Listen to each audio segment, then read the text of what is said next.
Hi, this is the HardReset.Info YouTube channel, and today I'll show you how to install iPhone keyboard on Android 14 device.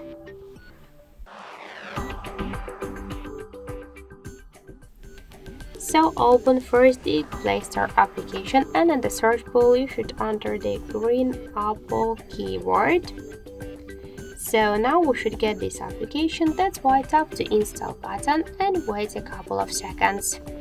After that, just tap the open button to open the app, click enable in settings, and near green Apple keyboard click on the switcher, then just tap twice to OK and go back. Tap to switch input methods and switch your current keyboard to the green Apple keyboard. Now let's just tap to the X icon. We could see that the process is finished, so let's just check the new look of our keyboard, and we could see that it's so close to the iPhone 1 as all of the emojis.